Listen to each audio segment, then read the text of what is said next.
This podcast is produced by the Harwood Productions Podcast Network. To learn more about the network and to find more of our shows, visit us online at www.harwoodpodcast.com.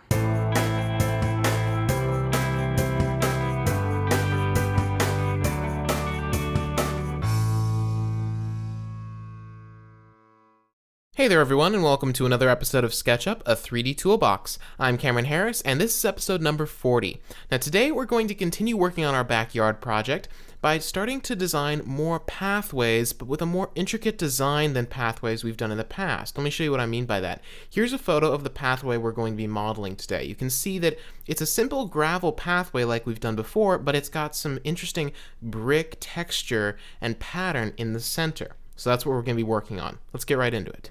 So here we have our backyard model just as we left it in our last episode, and also I want to remind you that if you haven't been following along with us on this project, you can download this model from our website. Just go to the show notes for this episode and download the lesson file, and then you'll be able to follow along with us with the exact same model that we're using. So what we're going to be doing today is, like I said, we're going to be making a kind of gravel seating area, and that's going to go over here, but the real star of the show in this episode is this pathway that's going to stretch along this entire side. Now we're also doing the seating area because how big the seating area is kind of dictates how long the pathway is, and that's pretty simple. So let's go ahead and do this gravel area here. And I want to mention that if you look in the layers area here, you can see what I've done is I've added two new layers. I've added a pathway layer up here, which will be where our pathway goes, and I've added a seating area layer, which will be the seating area that we're going to be working on here. Now, I've already made the seating area active, so anything that I model now will be put in the seating area layer, which is exactly what I want to do. Now, the seating area is going to be a very simple rectangle, which we're going to texture with gravel, and that's it.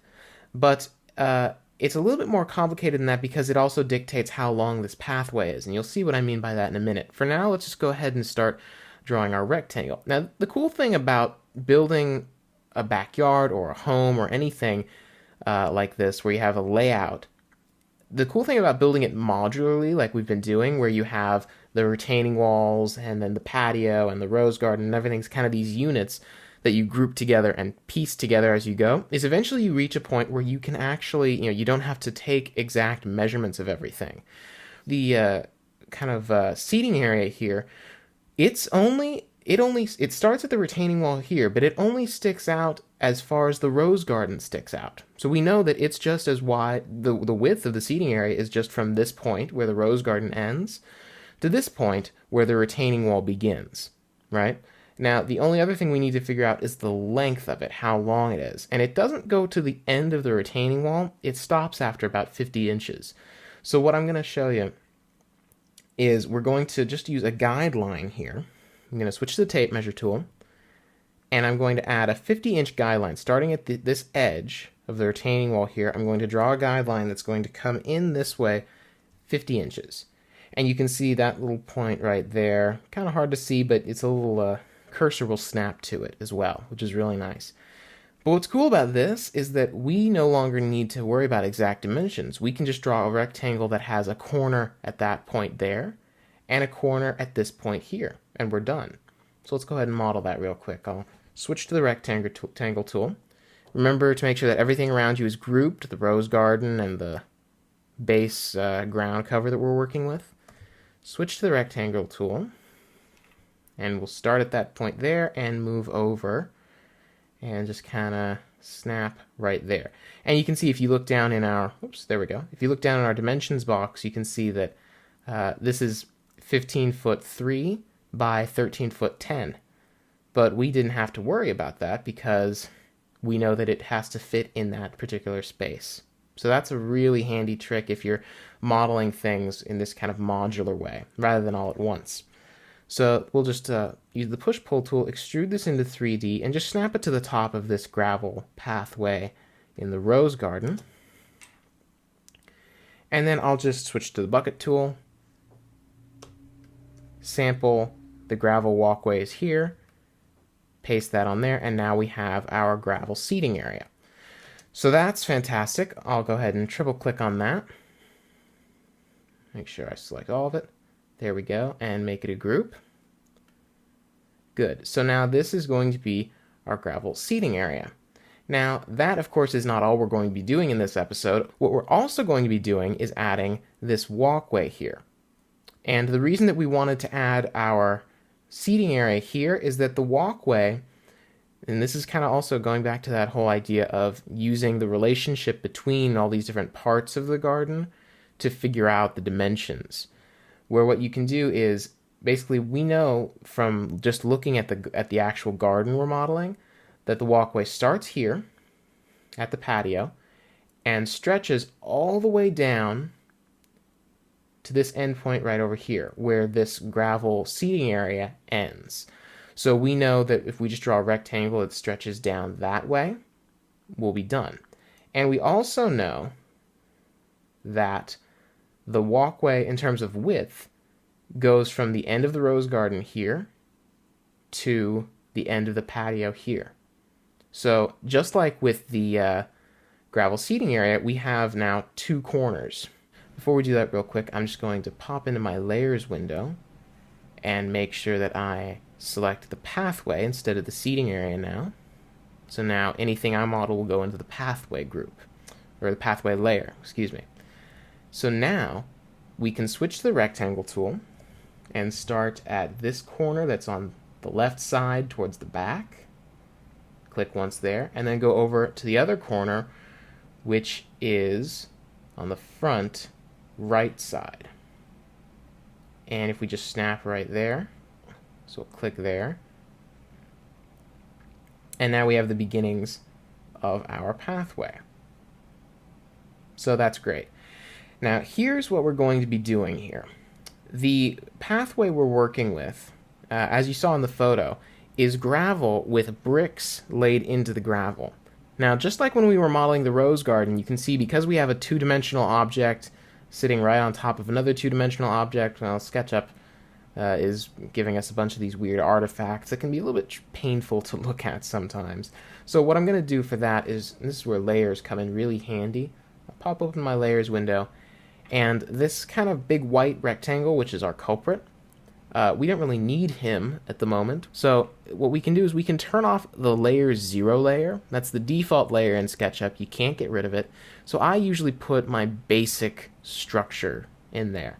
Whether it's, in this case, it's my basic ground cover that I'm using as kind of a guide, or if it was a house, I might have all of the walls and foundation of the house be on layer 0. You don't have to put anything in there, but you do have to have it exist. You can't just delete it. So I'm going to just uncheck the visibility checkbox next to it, and you can see that only that base ground cover goes away, and we no longer have those weird artifacts on our walkway. But if I check the visible checkbox again, it comes right back. So that's really nice that I can just select only that and hide it. That's where layers really kind of show their strength. And you can see that our pathway at the moment is purple. I'm going to right click on it and choose reverse faces to make sure it's white. And now I can start putting in the brick part. Now the brick part, if you remember from the photo, let me go ahead and shift like this so you get in the same perspective as in the photo, is kind of a crosshatch kind of a pattern. So what we're going to do to model that is we're going to actually model a single X made of brick, and we're going to duplicate that down this line. So I'll show you how we're going to do that. The first thing I'm going to do is select this gravel part, or what will be gravel here, and group it. And that's because I'm going to be modeling other lines on top of this, and I don't want the lines to stick to this face. So what I'll do here is now you can see I can draw a bunch of lines on top of here, make a bunch of weird shapes, and I can select them and move them around without affecting the actual walkway, which is just what I want. So I'll go ahead and undo all those weird lines I made. And now we're going to start modeling our X. Now, things are pretty cool here because we have some very simple dimensions to work with. An X will occupy the same dimensions as a square, so the X we model needs to be the same length and width. So what we're going to do is we're going to figure out the X needs to fit the width of this pathway, and the pathway is exactly 3 feet. So we can just is pull out a guideline from this edge here, make it 3 feet, and now if I go up in the air, what we have here is we have a perfect square. Up until this guideline, this is a perfect square. So this is the space that one of our x's needs to occupy. And I'm going to actually use the rectangle tool here and draw a rectangle, or it's actually a square, but four-sided object.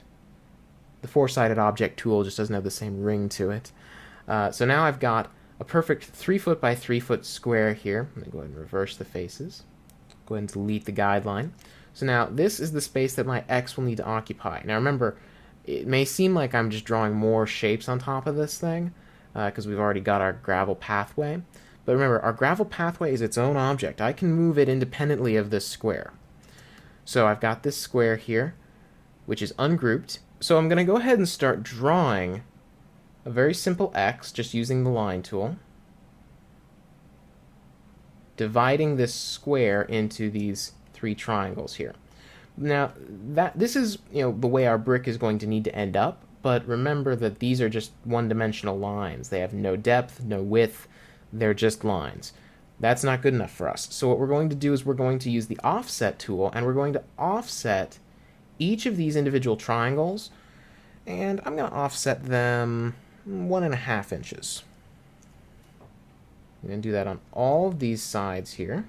There we go. So now these things, this is looking a little bit weird, but I'm going to show you why we did this. I'm going to go ahead and use the eraser tool and just delete these center lines, the original lines that we drew.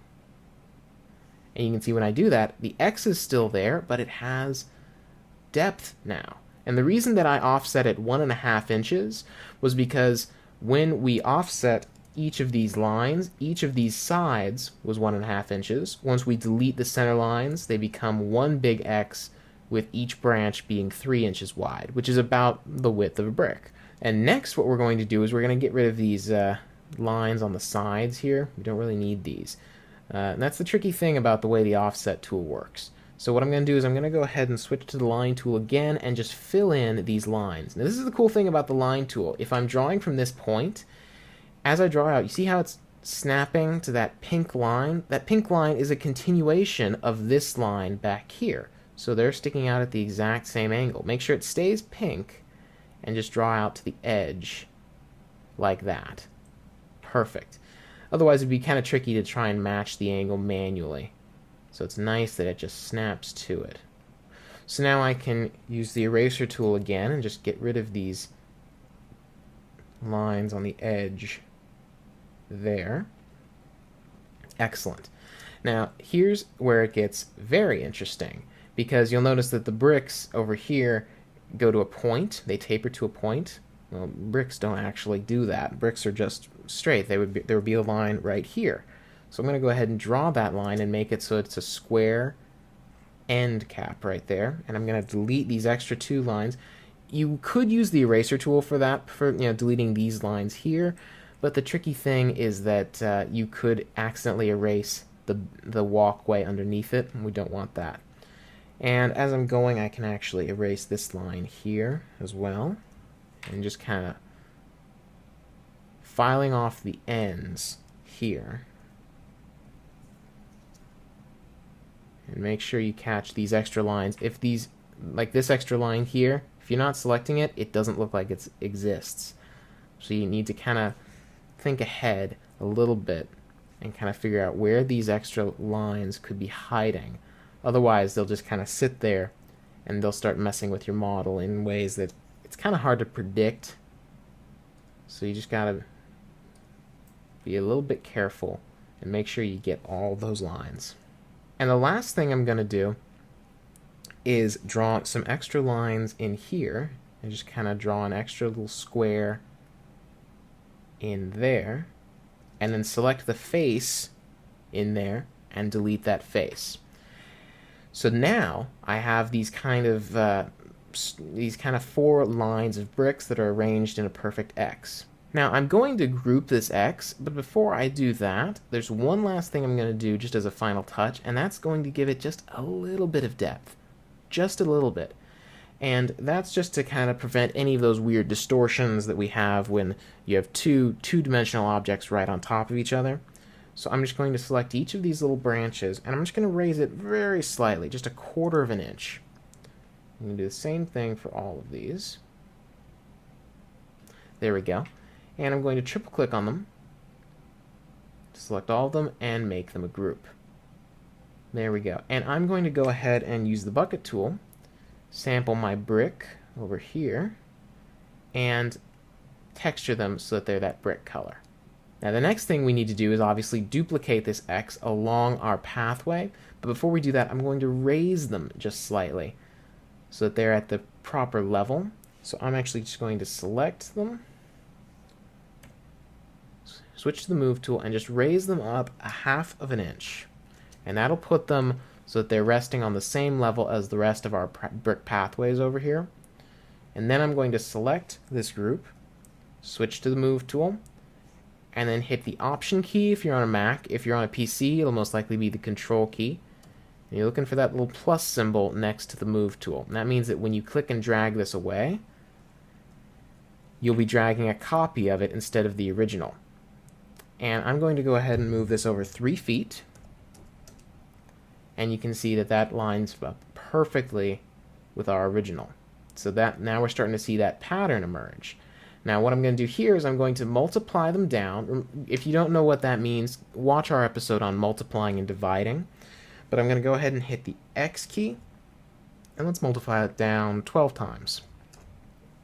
Alright, that's pretty good. It was off by just a couple. I don't need 12, I need more like 10.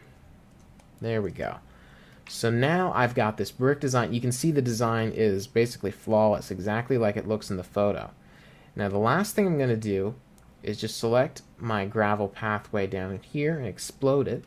And at the moment it's a two-dimensional object with the bricks floating above it. So what I'm going to do is I'm going to use the push-pull tool and pull it into 3D. And you can see the brick is resting right on top of it. It's they're raised just subtly, but that's just to prevent them from kind of interfering with each other and getting those weird distortions with the white and purple. And the last thing I'm going to do is just select our gravel and texture the top of that pathway. And you can see that now we have our brick pathway. So the last thing I'm going to do is just triple click on the base path down there, the gravel part, and then just go ahead and hold down the Shift key and select all of the brick X's on top, like that. Make sure I've got everything selected. Right click on them, choose Make Group, and there we go. Well, I hope you enjoyed this episode of Sketchup, a 3D Toolbox. Remember that you can download lesson files and read the show notes for each of these episodes by going to our website, www.harwoodpodcast.com. And if you have any questions for me about the show, you can send me an email at cameron@harwoodpodcast.com. Until next time, I'll just say goodbye and good modeling.